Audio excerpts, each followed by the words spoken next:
Welcome, everyone, to the sixth episode of the Rising Through Grief podcast. Today, I have my friend Alla Amundsen with us. Alla has experienced the loss of her parents at a very young age and has been close to the veil herself when she had a near-death experience during the birth of her first child, or after the birth of your first child, following a uterine infection, and later on, a year later, an ectopic pregnancy that also nearly killed you. Thank you for being here, Alla. I appreciate you sharing your story with everyone. You have Yeah, definitely been through a lot in your life, a lot. yeah, Losing both of your parents at a young age, that must have been huge for you. Can you tell us a bit about what happened to your parents? yeah. Well, nobody knows exactly how it went down, but my dad presumably brought home AIDS. This was in Seattle back in the 80s. Um, so there's speculation, assumptions in the family that he probably cheated on my mom. Um, and so yeah, I was 2 years old, and he got sick and died pretty much within a month. It was a very like earth-shattering, like random thing that all of a sudden he just went down. Um, and then, my mom got tested and found out that she also had it and had HIV. And she had about a year and a half after that she was able to she wrote a book about her experience. She got everything together and made plans for my sister and I to live with our aunt and uncle. um, yeah. Wow. Was your sister younger than you or older? Older. Yeah, she's a good 5 years older, so Wow. And you were two when this happened. yeah, two when my dad died and 3.5 when my mom died. Wow. It seems like that was a really fast progression. Was that pretty normal back then for AIDS and HIV? I don't know. I don't know. It is interesting that he just didn't show any signs, and then just it was so quick for him, especially. Mm, Yeah. mm. That's such a wild story. Did your Mm. mom publish that book, or was it just something that she did on her own? I think part of why she wrote it was in, I mean, I think it was cathartic for sure, but she had the suggestion that if we wanted to publish it someday, that maybe we could make money from the royalties and, it would support us, which we never have done. Part of me wonders what it would be like to do so, but yeah. And this was during the time, did they have medicine for AIDS and HIV back then to like So kind I of think, slow down? yeah, I think they did have AZT, and I think my mom may have taken it, but I'm not clear on, how long she did.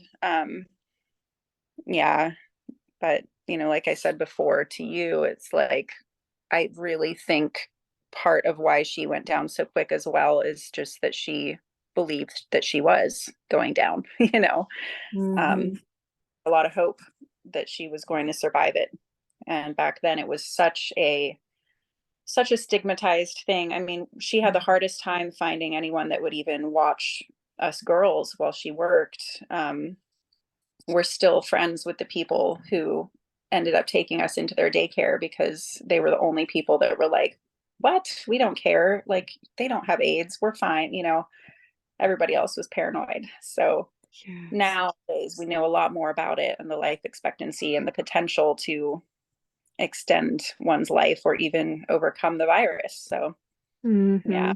Yeah, it's so different. I remember one of my neighbors a long time ago passing away from AIDS, and that was very much the same thought process. Like neighbors were scared of him and all Mm-hmm. this stuff. And I remember going over there as a kid, like without my mom knowing, just because he was going through that process of death. And I was so curious about it and what was happening to him. And he was actually on his deathbed at the time. And I think he passed probably within a week of me talking to him. And it was just, I don't know, thinking back to that time, it's so interesting because it's almost a faint memory. But it's this conversation from like back in the 80s and 90s with HIV and AIDS is coming up a lot lately. It's Mm, it's really intriguing. I almost hmm, kind of want to dive back into all of that and kind of explore what was going on then and yeah. why so many people were just dying so quickly of that virus. Hmm. It's a virus. Yeah, HIV. Yeah. So, Yeah. Yeah, it's an interesting phenomenon because it's like it isn't the virus that kills you, it's other things. yeah. And it just weakens you to the point where other things can take you down. And it's Hmm. thing years later, probably I don't know, 7 years ago, I met a man who um, was in Seattle area in the 80s, got HIV. He was in the gay community. And he said he told me the whole thing, and I wish I had written it down. Maybe I'll ask him to. He had this mantra that he would tell himself, basically clearing his energy field of this virus. And he was literally on his deathbed. And he said through that mantra, just asking to have this energy cleared from him, he was able to completely eradicate it and is still living and thriving, Wow. HIV free, you know but that really touched me, and I was like, wow, that the power of thought, how intense that really is. And yeah, that, my mom, of course she died quickly because she was just convinced that this was the end and it was a death sentence. And so yeah, I just think, gosh, if she'd had any hope, like how much longer could we have kept her? Yeah. Yeah. I love stories like that, the power of thought and how it does change things. And then seeing the opposite of that, it's just shocking, that we can actually affect our Mm, bodies that much. It is, yeah, yeah. really amazing what we can do, what we're capable of. Do you remember anything from that time since you were so young? Do you remember that process with your parents? No, I know it affected me deeply, especially like, yeah, it's interesting because like reading her book years later and her talking about my dad losing his bowels, control of his bowels and stuff. And like, I'm pretty sure I was there witnessing a lot and just taking it in. And it came out like in drawings of mine later on in early childhood, people just pooping themselves and stuff, just random things like that. So it's like Yeah. all subconscious, which has made it especially tricky, I think, to grieve and to process and everything because it was so subconscious. There wasn't anything I could pick out in memory and work through consciously. Yeah, for sure. How did Uh, that affect you growing up? Like, what was that experience? um, I definitely felt like, I mean, for one, just being an orphan, you know,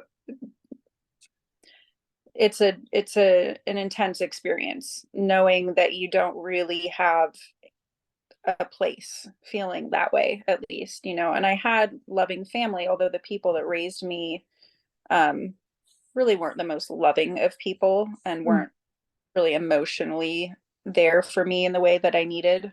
Yeah. um so there was a feeling of really being alone and not having people. And the grief was there and it's always been there. It's under the surface, and it would come out at these random times. Mhm. um and it's like it's weird not knowing even what you're grieving. Like I don't know the people that I'm grieving, I'm just grieving the loss of them. Um and then, gosh, even recently I got a home video given to me that I had seen before. um and just seeing my parents again and being like, wow, like it starts this grieving all over again in a way of like, now I see myself in them and how similar we are in our mannerisms and all these things that you don't realize that really are like picked up genetically, you know, and I'm like, Mhm. God, she looks just like me right now. And, you know, so it's like, wow, yeah, grieving these lost parts of myself, you know. Yeah.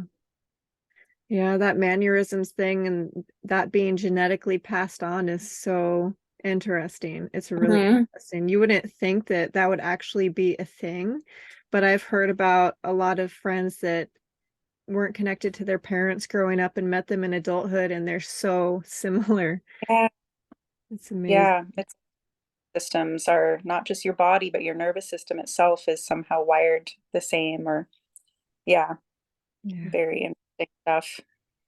Have you had like a any kind of healing process that you've used to like heal from that loss of your parents throughout your life or even in adulthood? Not exactly. I mean, I've been to therapy a lot over the years and have certainly delved into it, but yeah, it's not been any one particular thing. I personally just I move through energy a lot with my voice and with movement. That's been Mm. my medicine. I'm a dancer, I'm a singer. Um, so I'll sing my grief out and I'll dance my grief out. And that's, I think, more powerful for me than any, you know, externally sourced modality that I could think of. Mhm. Do you use your art for that as well? Probably, you know, I mean, I think yeah, everything moves through my art and all those things. Yeah. Mm.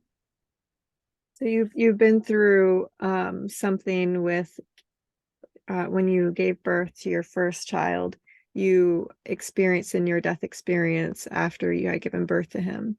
Can you tell me Yeah. a little bit about that? Yeah. It's an interesting experience. I want to kind of preface it by saying that I'm now a home birth midwife, and so um I don't like to speak of it in terms of like the dangers of home birth. Um because I think it was a really odd experience that I still don't fully like. I don't see it as being innately dangerous, and I'm not quite sure why this happened. But um my midwife didn't make it.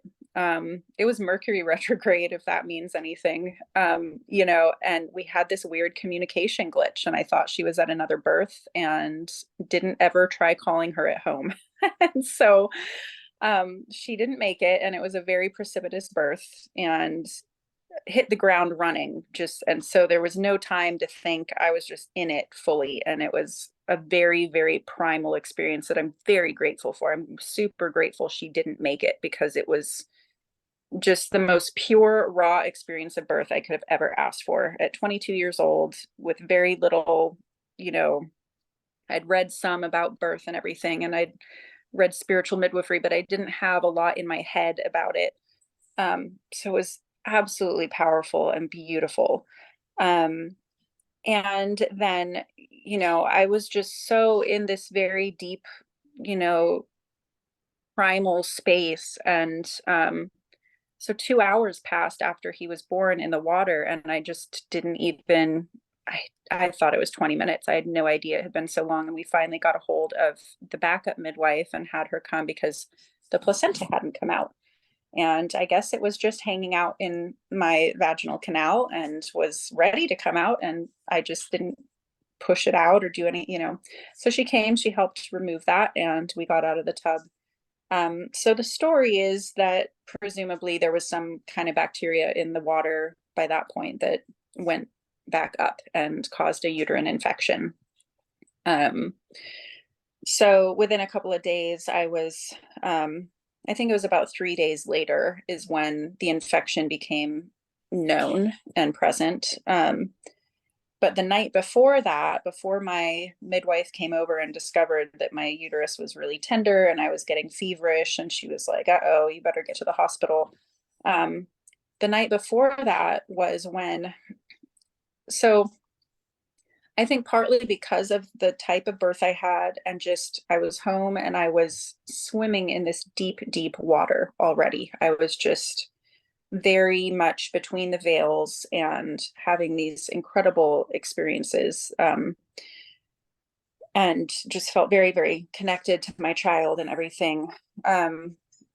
But that evening, I started to go out of body. And I will preface this by saying I've had a lot of out of body experiences in my life. The first of which was shortly after my parents died. And that one was incredible. Like I floated out, I saw myself floating out, and I became part of a star. I was like light going into and out of a star, and I could see all the other stars around me, and like it was amazing. But this one felt different, and it had been years since I had knowingly gone out of body. I had kind of, I don't know, I hadn't done it as much. I had a lot of those experiences when I was about 13 to 15 years old, and then it kind of became lesser. Um, and so I felt the familiar, like, feeling of rotating out, which is a common experience for people that have astral projected, rotating out of your body. And I freaked out. I was like, I just had this knowing that if I let myself fully go out, and I started seeing all this like kind of like DMT trip, just visual stuff going on.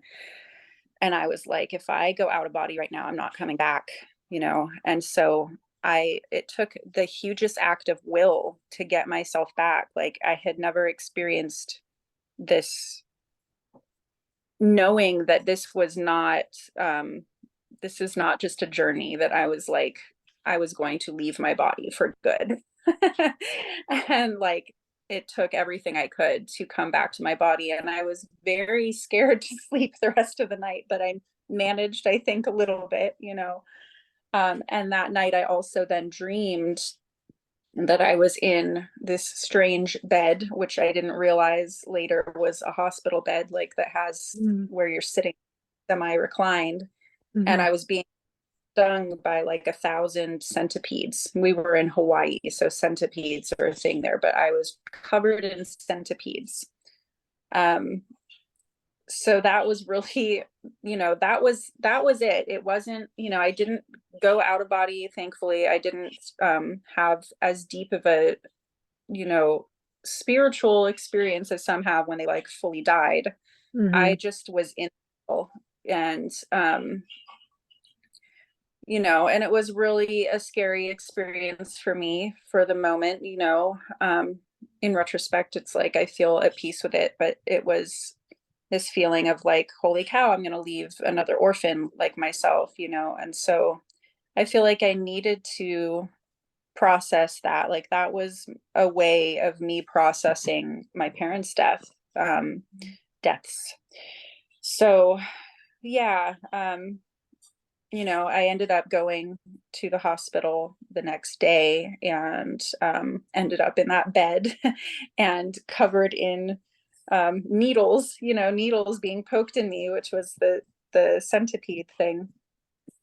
Um, yeah, yeah, it was a really, really profound, beautiful experience, though. And there was a lot more kind of to those 3 days as well. Like I was so in between worlds, and had some really profound experiences that almost hallucinatory, but not, just very much present with where I was in the room and what was going on, but really profound and spiritually activating for me.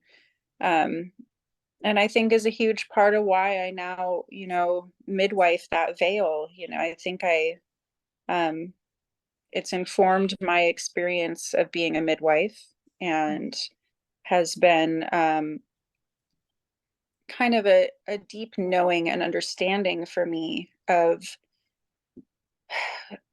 birth is not just this medical event that the status quo makes it out to be. We Mm-hmm. are retrieving a soul from the other side of the veil.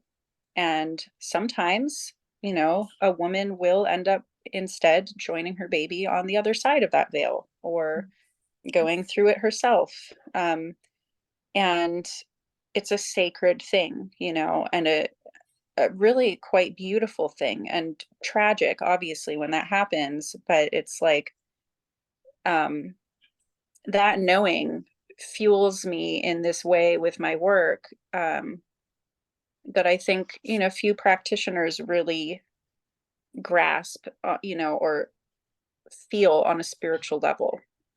Just how sacred that is, that we're meeting these people, this mother and child that are meeting at this veil together, and how, um uh trying to find the right word. It's like, just how one can just like dip a toe onto that other side, or can dive in, or can fall to the other side.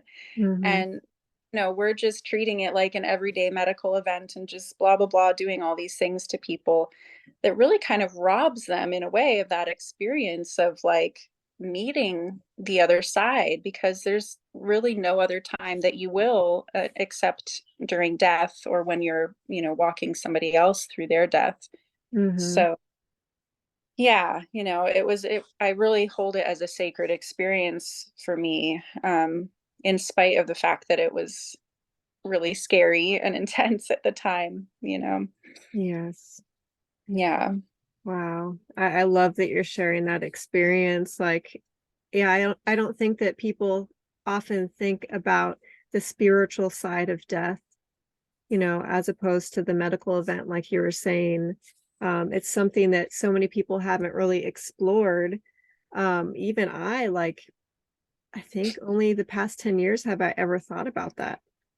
And before it was just like, it wasn't as much of a sacred transition as much as it was just a loss.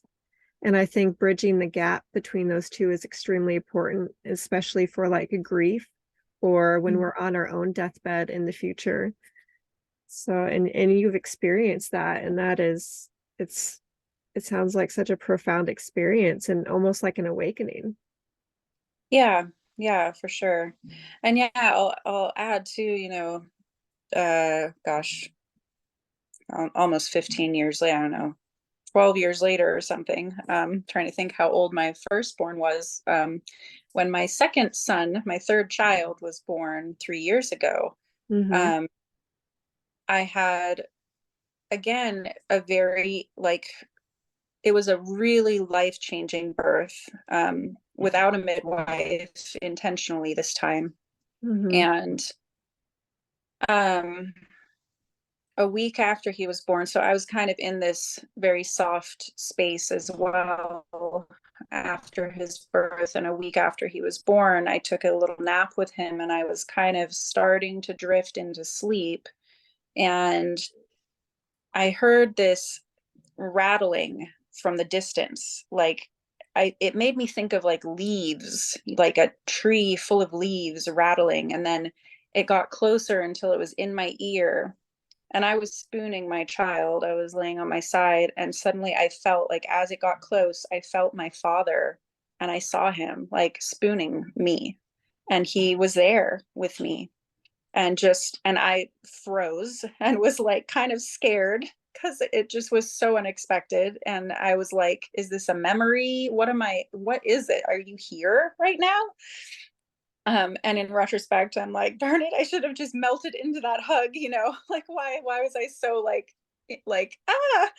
Um, and then I heard the rattling again in my ear really loud, and then it just drifted off, and he was gone. And it was like one of the most sacred experiences of my life. I was like, oh my God, like he's still here. He, like, it felt like he was in the realm of the ancestors and came Mm-hmm. to us. And I felt his like profound connection to this son of mine. It was like, wow, he specifically came to check on this boy. Like, they have something. It was just beautiful. And again, a testament to just, how in between worlds we are, with birth. And I've been speaking lately about like the sacredness of, I call it the sacred fatigue of postpartum, and Mm. that's part of the function of that, like the sleeplessness and just being so exhausted. And um, it puts you easier into that theta and delta brainwave state, which allows you to be receptive to this in between worlds experience. And you know I think if I was getting ample sleep and I wouldn't have been able to drop into that place to receive that visit. Yeah. Wow, that's such a good point. And now thinking back to that myself, I felt very connected back then as well. And I did have interesting experiences with my grandpa who had passed a year earlier during that time. And my son was actually very connected to that as well. And he would actually follow figures across the room. And there was actually this one experience that I just thought of where he was watching this figure and it went over to the light switch and the light switch turned off. And Wow. I really felt deeply that that was my grandfather that did that because we had talked about him reincarnating into the body of my child right before he died. And I was just like, I can't tell what's happening here, but it feels like that connected experience that my son had to my grandfather, like what your dad had to your own son. It's just so amazing. Yeah. But Yeah. Believer in reincarnation, for a number of reasons. mhm, And yeah, I've often wondered, if my father would come back, and I don't sense that he has. Like, I don't think that any of my family, immediate family, has reincarnated into my children. mhm, But there's this is just my sense of things, okay, for whatever it is. I feel like there's the part of us that joins the realm of the ancestors and that kind of remains there. And then there's still like part of us that we can project out and reincarnate, into a new body if we wish. And so that's just my feeling about it after a variety of experiences. But yeah, I feel like that's like the part of my dad that is still in the realm of ancestors is like tethered to this child and is informing him and is like his guide in this life. I feel like he's one of his guides. Yeah. yeah. Yeah, I completely believe in that too. I feel like a lot of people I've lost in my life have been guides for me. Mm, It's really interesting who we are connected to on the other side. It's quite the yeah. profound experience when you really get into it. It's amazing. I Mhm. really, yeah, that story about your father and your son is it's just beyond. It's so amazing. Have you had any other experiences like that with connections to other Not people? really, not really. That was the most like strong visitation that I've had, at least in those terms. I had been visited by my mom and dad once when I was about 18, and I had a couple of friends that did a Pleiadian healing for me. It was like they're Reiki masters, and they did a Mm, healing for me, and it was profound. And I actually sat through with them and read to them, the notes that they had while they did a healing on another woman. It was really like I could see everything happening as they were doing it. Like it was very much a real solid experience. And there was a point where I saw this blue light and these two figures in the blue light. And later on, my friend Mary was like, your mom and dad were there. And I was like, oh yeah, I saw them. And since then, I'll just put this in there because I think it's really interesting, this blue light experience.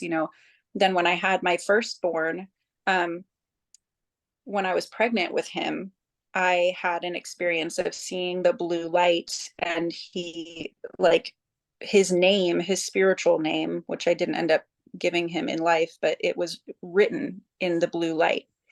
And I have had experiences like that since. And then with this recent baby I just had, a friend of mine had a dream before I got pregnant, about me being pregnant, and she saw her name written in blue light.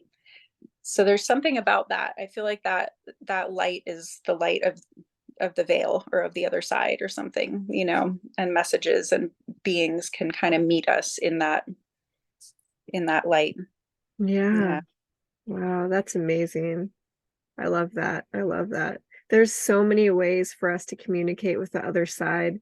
And I think that a lot of ideas about that or around that are very limited. We have, psychics that can connect to that realm. We have mediums, we have channelers. And then what you mentioned, I've never heard of that before. That is so Mhm. interesting. Huh. Yeah, I thought it was really amazing that she had the same experience. That was like, and she doesn't remember what the name was, which I'm like, oh, bummer. But, you know, Yeah. the way of, yeah, receiving that template, Yeah. That is so amazing. Ah, goodness, thank you for sharing that. That's yeah, we've gone through so many different topics during this conversation, Yeah. and it's amazing because it opens up people's minds to what is possible.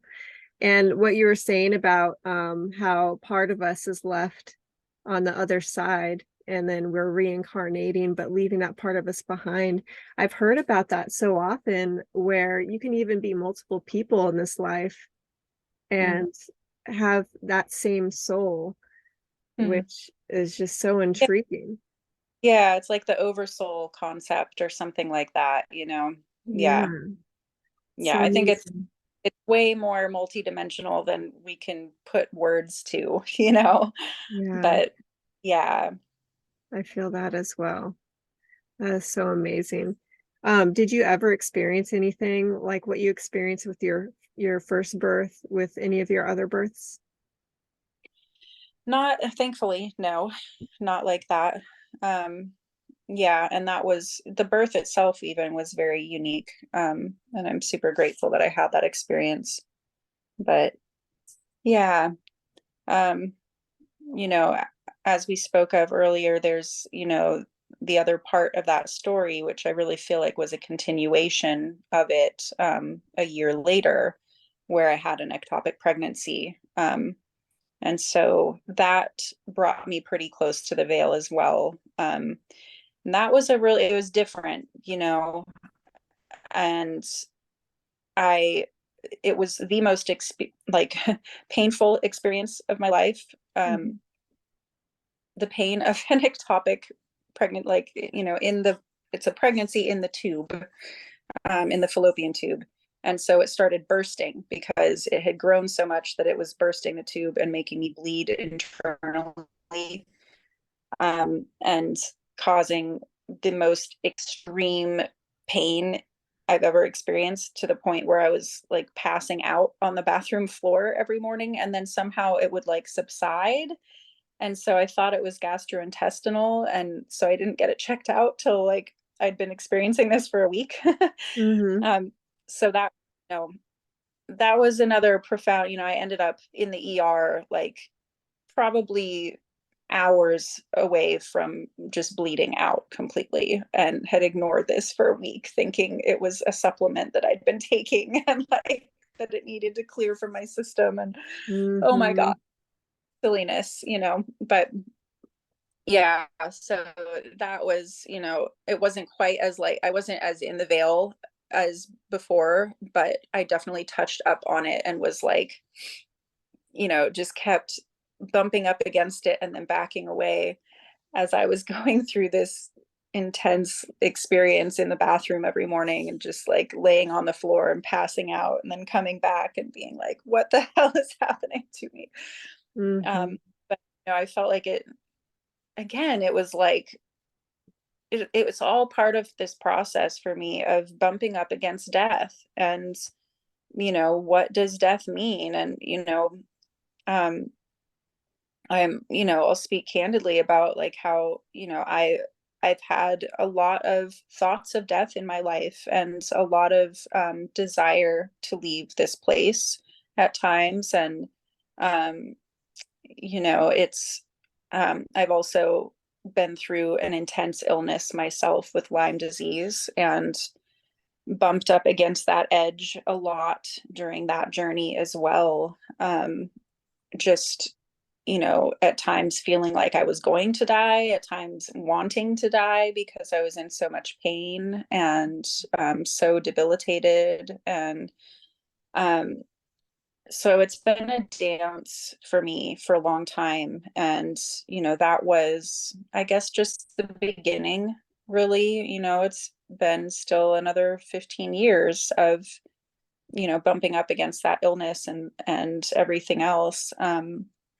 It was just the beginning of this process of unraveling what that is all about, this desire to leave. Where am I leaving to? What really is on the other side, and um, having a lot of past life memories in my life and a lot of just innate knowledge that like the other side is nothing to be feared, and in fact can be a very warm place and very inviting. It almost makes it harder, because I'm not afraid of the other side at all. I'm not like, oh no, I don't want to kill myself because, I'm just like, oh, that's, yeah, I know that I'll be embraced by the goddess and the warmth of, yeah. Mm-hmm. So, oh, my toddler is coming in apparently. But I've got a little month out there too that's hopefully being tended to well. Hey, bud, I'm on the phone for a minute. Can you go back outside? I'll be out there in a little while, okay? Can you close the door?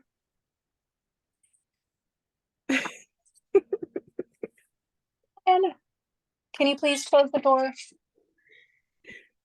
Can you please close the door?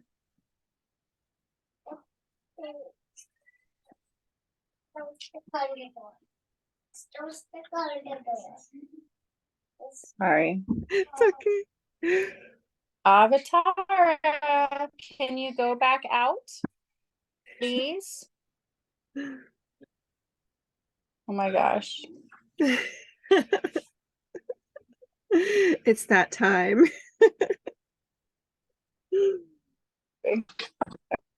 Yes. Yeah, Sorry, I forget as what I was. as mamas or as parents in general, where it's just something that happens. Yeah. Mm, yeah. Yeah, that is so beautiful. I really enjoy everything you've shared today. Yeah. I felt very much the same. I'm not afraid of dying. I don't feel like I feel like it's a very welcoming space on the other side. When Mhm. my grandpa was transitioning, he was communicating with a lot of people that had passed on the other side. And that's kind of when my spiritual, well, it is not kind of, it is when my spiritual awakening happened, where I was really connected to that realm. And, while a lot of people sometimes even in the death industry, sometimes people who are not as connected just say it's their imagination.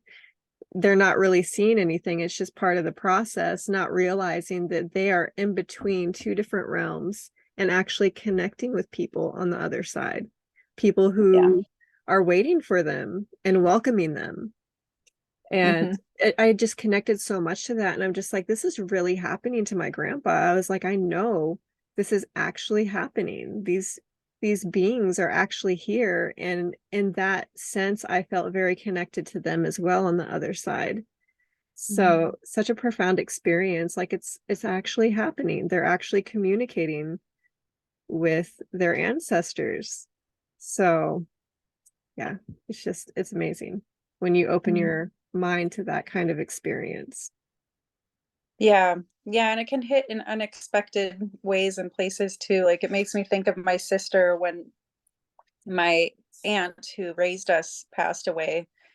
Um, my sister actually she's had some interesting experiences, like even with my dad visiting her and stuff. She's definitely got a connection to the other side and just to the spiritual realm. Um, but not as like in your face as I am about it, I guess. Like I'm like, Yeah. I don't know, way more focused on it, I suppose. Yes. But my aunt died, I guess, on her 1 year death anniversary.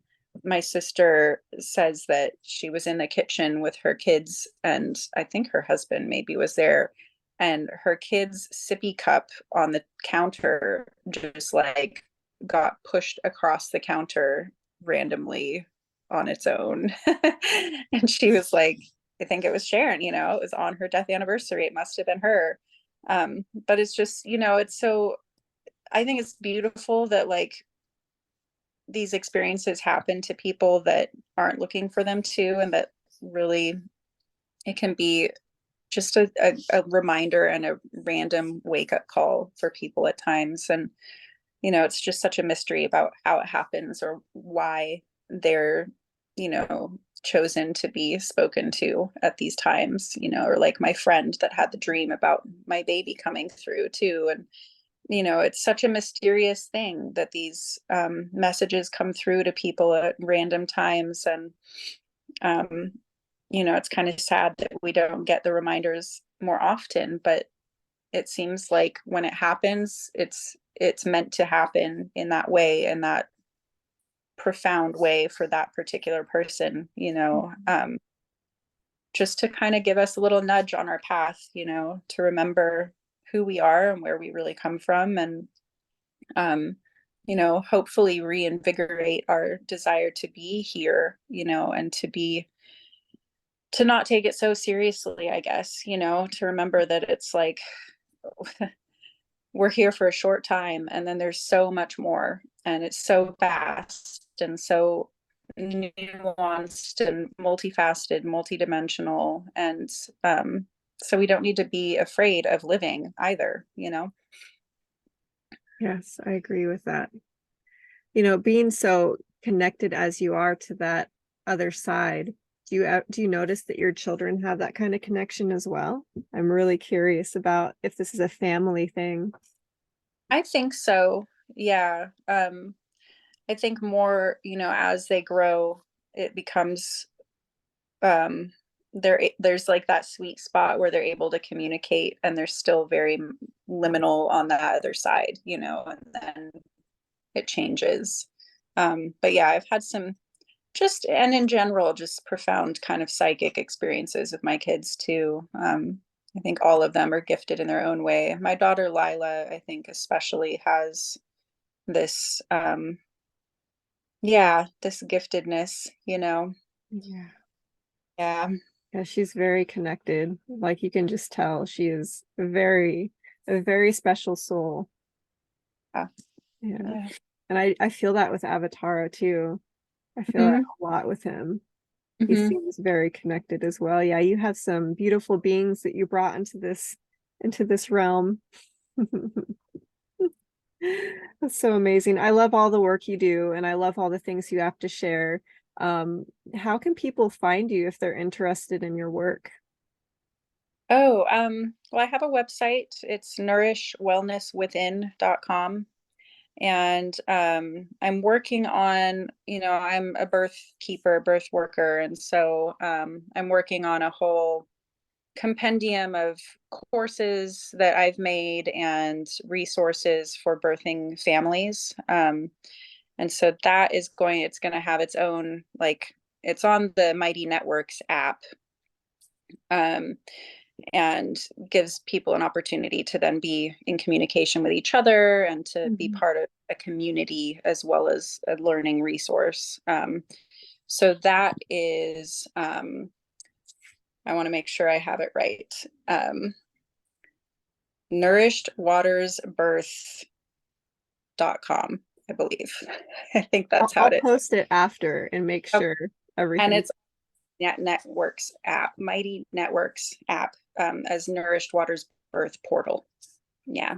It's amazing. You do some amazing work and you share some amazing things, like things I haven't even known about with birth work. So it's such an important job, to hold that space for people when they're bringing other souls into this realm, and in the way that you're connected, I think it's really important for people to have someone like you on their side when they're going through that process. Yeah. My MO really is allowing women to, creating the environment for women to have an experience of birth that is empowering and that gives her access to these deeper parts of herself. Yeah. Um, and be, really the ultimate shamanic portal of initiation for a woman and for a family. Um, if we allow it and if we create that space, and I think it is anyway, even in a hospital, even a traumatic birth can be a portal of initiation. Yes.